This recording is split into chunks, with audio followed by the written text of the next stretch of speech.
Hello again. Let's take a look at just some different things we can play starting on G, in the area of G. So one thing, and just as a note, I'm going to play each thing just once to make it less monotonous and less repetitive. So on YouTube, if you go down to the settings area on the bottom, there's a little thing that looks like a gear. It's got a circular thing with ridges. If you click on that, you can slow down the video. So you can take it down to 75% speed or 50% of speed. I'm gonna play each thing once, and it's just to try to break us out of some ruts. Let's look first at a G major scale.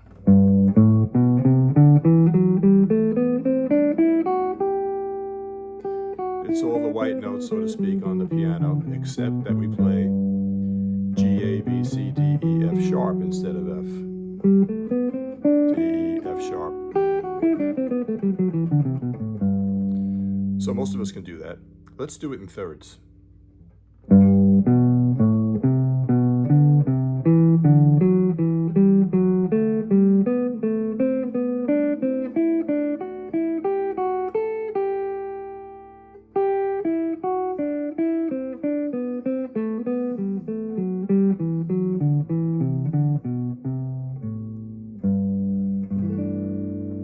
Let's take a whack at doing it in fourths.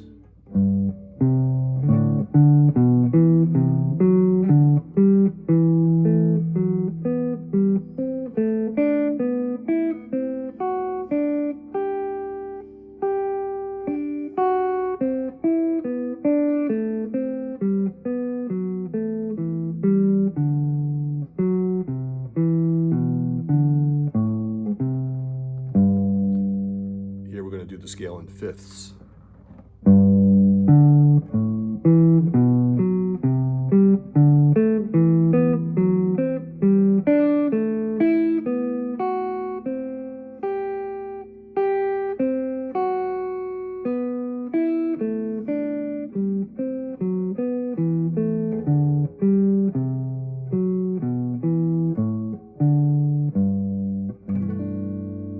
Let's take a look at six. The six is a nice interval. It's kind of a, if you go from the G up to the sixth of the scale, which is E, it's kind of a yearning sound.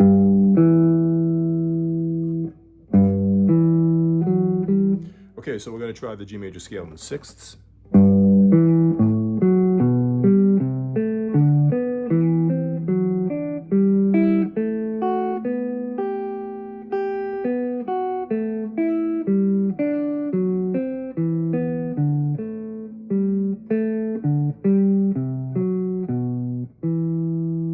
Try that again. Inevitably, you're going to get confused along the way. So let's try it again. I just did.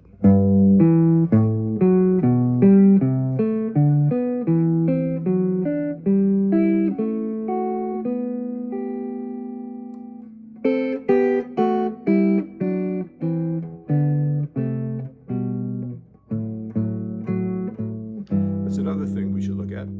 You can play the intervals one note at a time, which is called playing them melodically, or you can play them with both notes. I think I chose to do it with the sixth because it's common to use the sixth as harmonic intervals played together.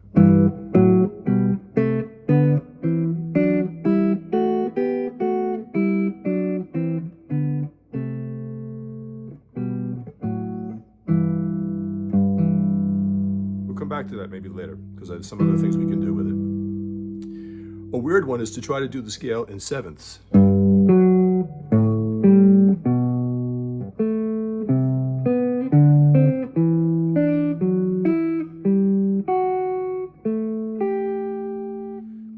I get very confused with the sevenths because I never use it. But basically we're going from G up to the F sharp.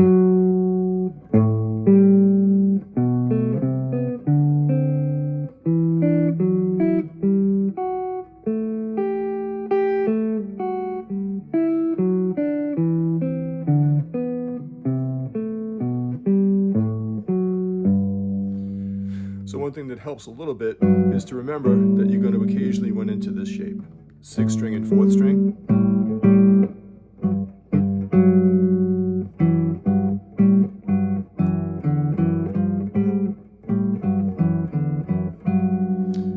Probably not something you're going to use a whole lot. It's still good to know. Now we get into the fun ones. We get to octaves. So let's do it melodically first. Try it again.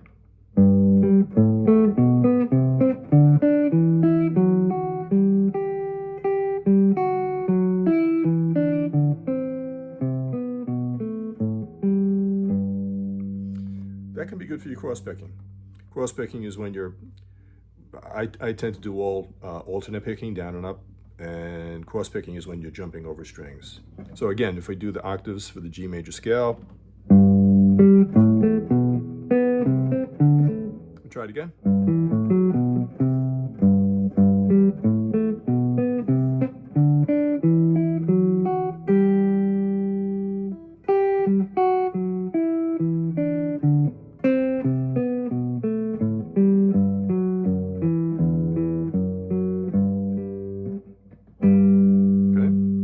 Another one that you're probably not going to use too much, but it's good to know about it, would be ninths. So if we jump from the low G up to A on the third string, those are our first two notes playing the scale in ninths.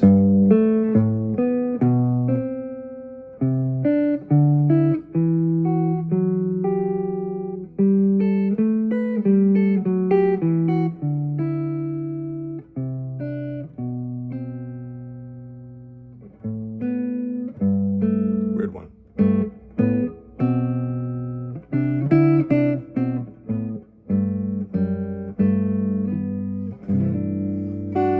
Really nice one is tenths, which is really just you're playing the scale in thirds, but there's an octave in between the two notes. So if you play from G to B the way we did in the beginning, that's a third. G to B. But if you play from G up to the B an octave higher, that's a tenth.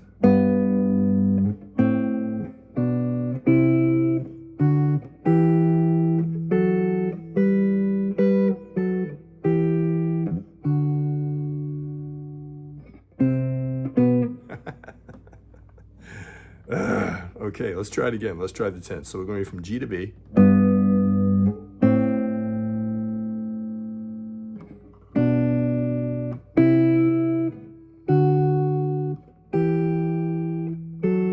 That's it. Nice sound.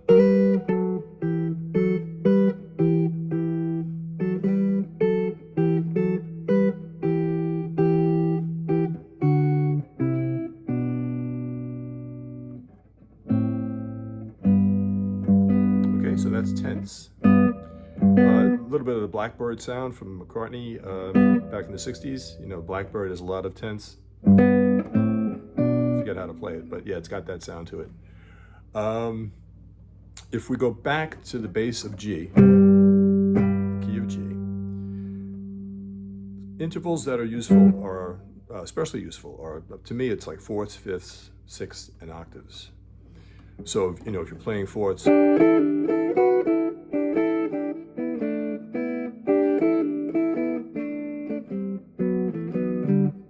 those would be fourths. And this is really why you want to do this, is because you'll have more command of the fretboard and you'll have more familiarity and be able to see where things are and be able to play them. Fifths are nice.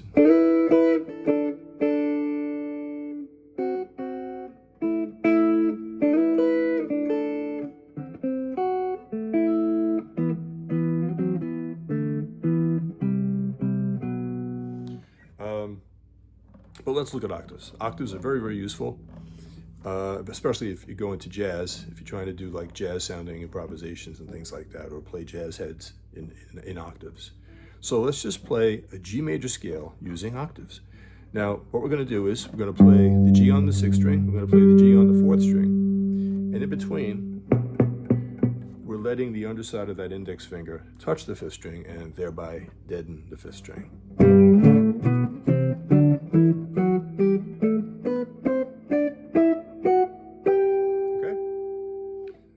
So, one more time.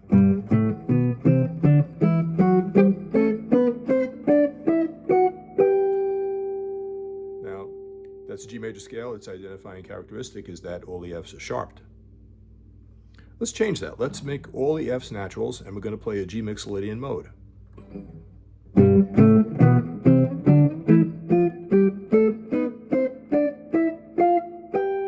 So if you can imagine a G7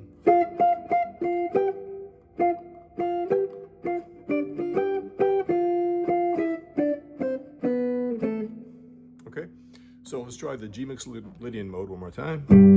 G, A, B, C, D, E, F, G, A, B, C, D, E, F, G.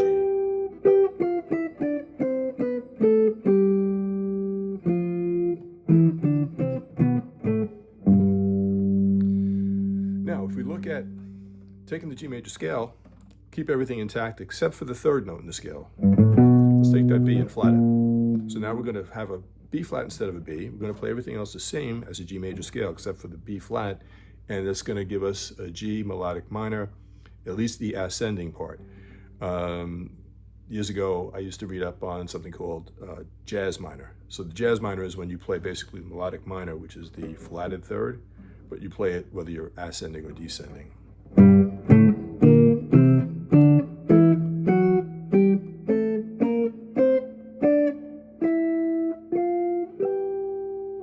Try that one more time. I'm not familiar with the melodic minor. I don't ever use it. But see, this is what I'm trying to do. I'm trying to get my brain to wake up and do some things that I haven't done before. So if we try the G melodic minor, which again is a G major scale with the flatted third, that's the different note there. That's the other, B flat. Yeah. So the top of it looks like, if I do it in single notes, let's do that. Let's do the single notes.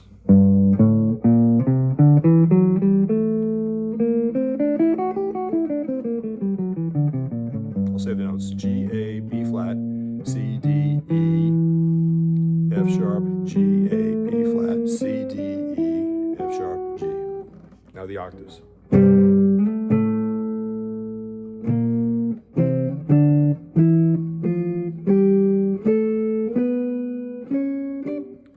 messing it all up. Part of my thing is when I do octaves, and this is what I'm trying to break out of. When I do octaves, I tend to do them this way.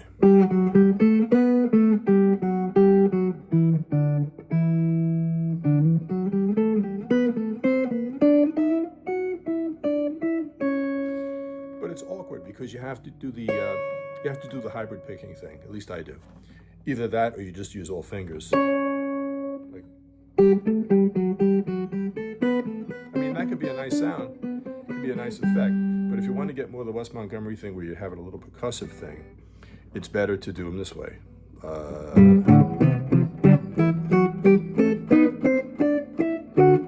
course, if you were really doing the Wes thing, you would have your thumb. I have a hard time doing that, but anyway. Okay, so yeah, if we try it one more time for the G melodic minor, G, A, B flat, C, D, F sharp, G, A, B flat, C, D, E, F sharp, G.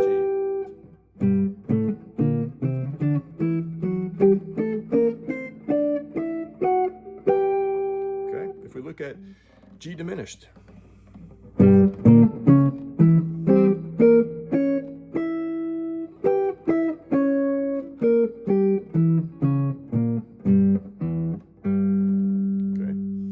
Look at G minor 7 flat 5.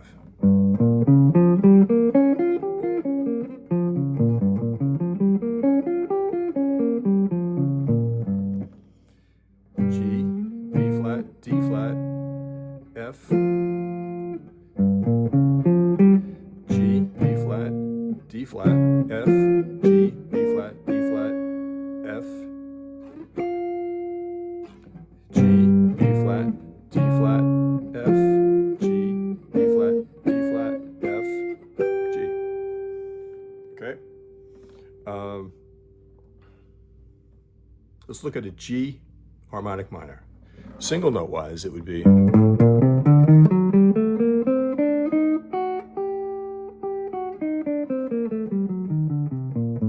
Let's try it with octaves.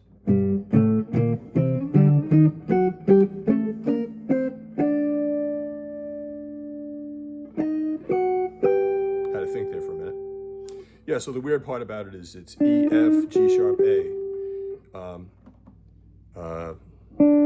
Sorry, it's D, D sharp,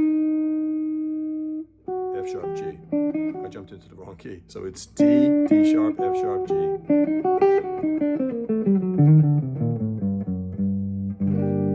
Okay, so one more time with the octaves.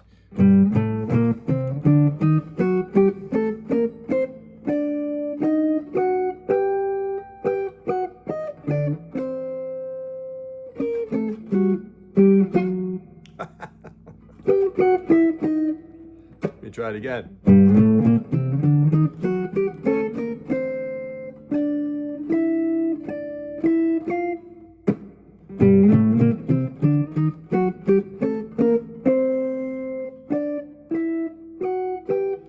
What I'm doing is I'm playing the wrong note. So it's, I have to remember to play the E flat.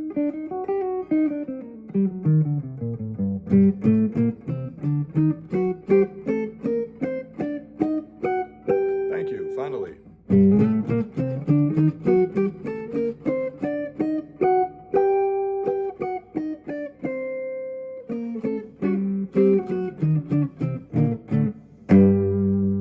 Now, if we think of arpeggios, we're going to have G major 7,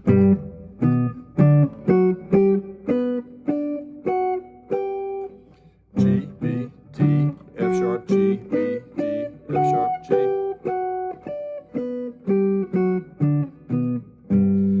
Let's try to convert that from G major 7 to a G dominant 7. So the difference being, of course, everything's the same except the F sharp becomes an F. Try it again. G, B, D, F, G, B, D, F, G. G, B, D, F, G, B, D, F, G. Let's try a G minor 7. G, B flat, D, F, G, B flat, D, F. G, B flat, D, F, G, B flat, D, F.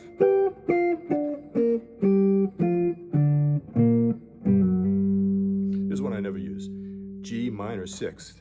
G, B flat, D, E, G, B flat, D, E.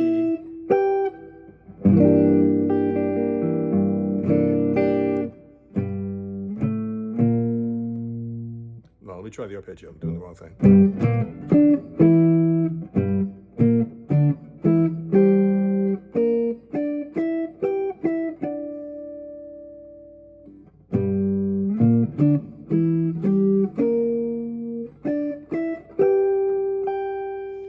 Okay, another thing is we can do something we talked about earlier, which is you can play wide intervals. I think a lot of us have a tendency when we solo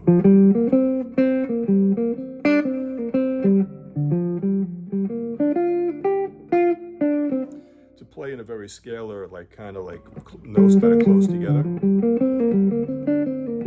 So one simple thing you can do, again staying in the area of G, but if we do like a G minor pentatonic, which we've all done far too often, and if we just say, okay, we're going to play the G minor pentatonic, but we're going to skip a note. So we're going to play this, and instead of playing the G, we're going to go down. So actually, what's going to be more interesting, if we skipped one note, it would be this.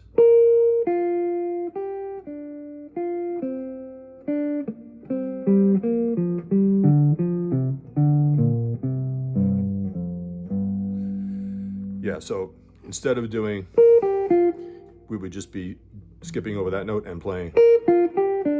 So we're playing it in fourths.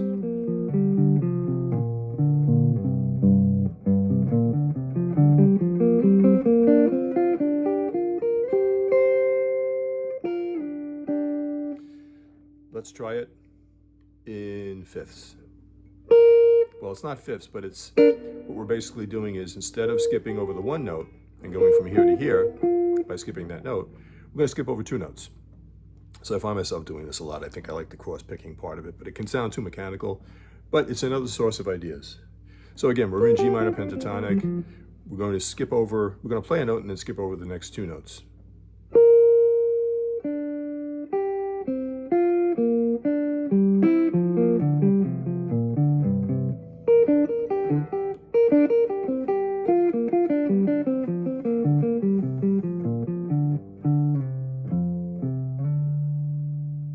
Yeah, so down at the bottom here, you know, if I was playing the straight pentatonic, you know, so instead what we're doing is we're playing that, we're skipping over that note, and we're skipping over this note, and we're going straight down.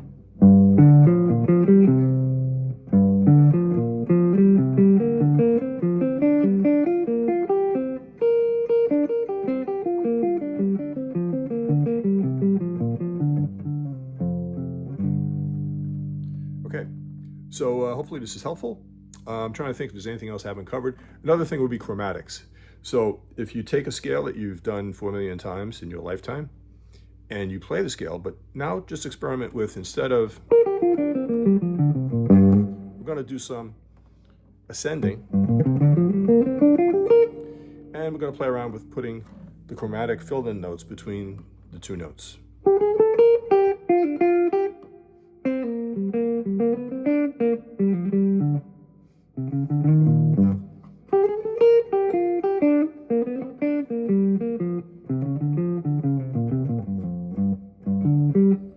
Yeah, so you could do it with a pentatonic, you could do it with a major scale. So again, going back to G major.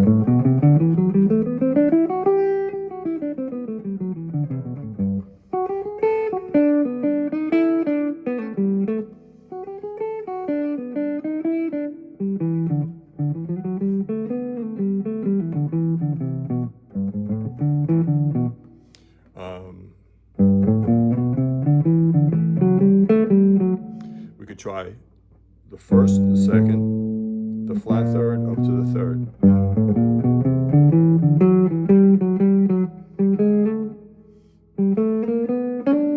It's kind of a nice one.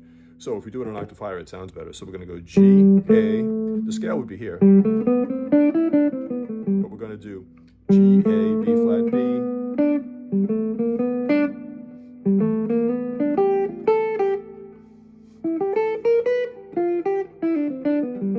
Actually be useful over a G7, because it lets us hit the B flat, the minor third, which goes nicely here.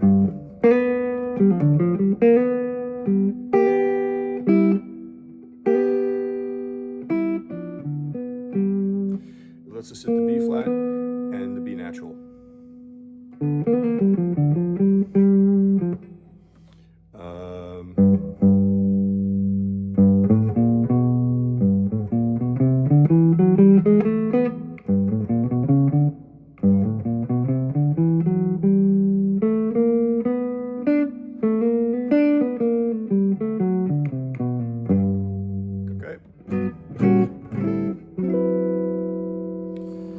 Let's look at sixth, but going up the fretboard. Instead of going just this way, we're going to be going up and down. So here's sixths in G.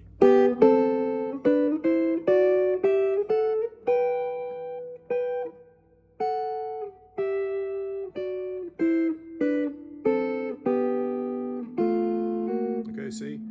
Went too far.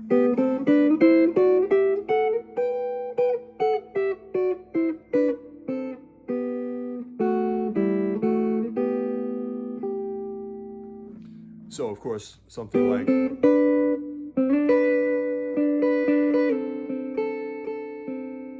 know, Soul Man.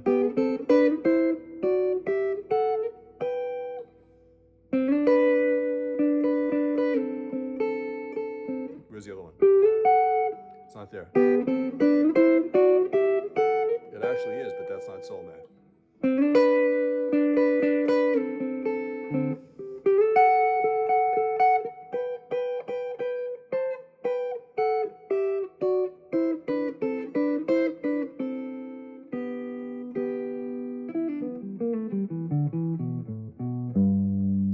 So then you can try playing and just try to use one or two of these things along the way.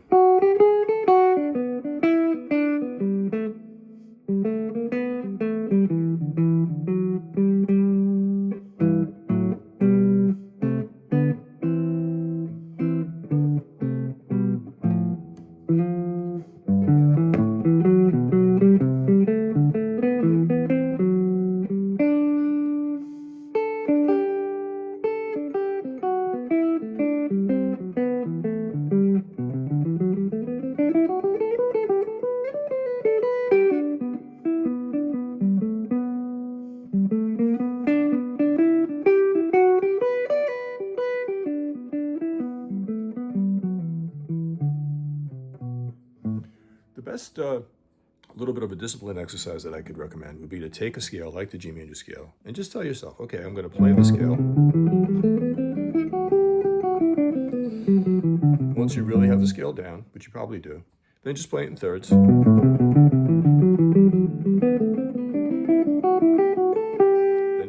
fourths. Of course, you're going to do ascending and descending, but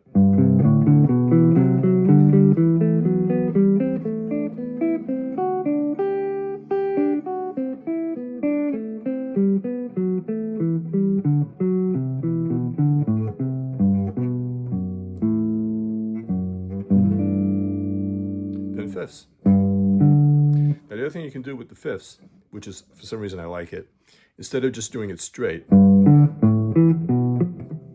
which is a good thing to start with doing it that way, like G up to D, A up to E, etc.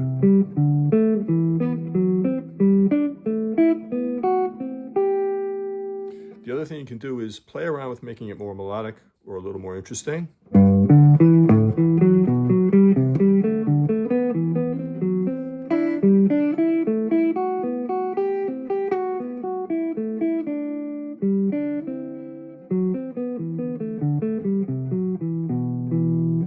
So the idea there is just instead of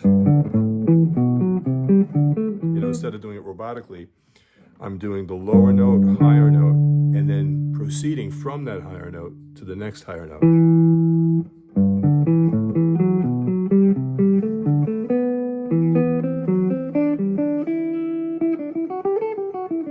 Years ago, I heard a thing, it was in Guitar Player magazine, it was one of those floppy little black vinyl discs, the floppy discs that came in Guitar magazine back in the day, talking like in the 80s. And they had a thing, Frippertronics. So it was Robert Fripp of King Crimson, and he did this Frippertronics thing with a reel-to-reel tape recorder. But what I heard in his playing was, yeah, beautiful tone, beautiful distortion. He was playing the Les Paul. But he also had like, he would have wide interval jumps.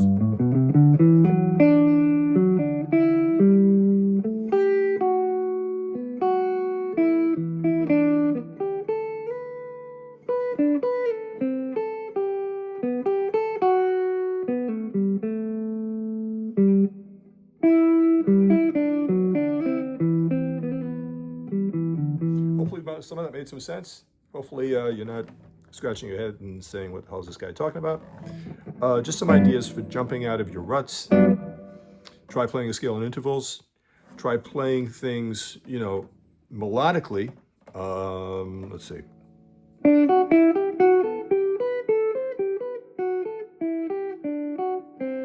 As well as harmonically.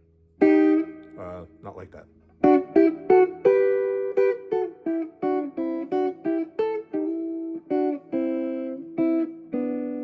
Then you can mix intervals. You can do something like a minor third.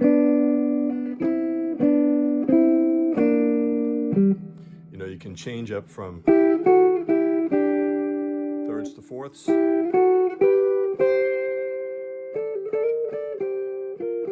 Anyway, I digress. Again, hope it was helpful. Subscribe if you like this kind of stuff. Throw me a like if you found it helpful. Otherwise, keep playing, keep the music going, and I'll talk to you next time. Have a great day.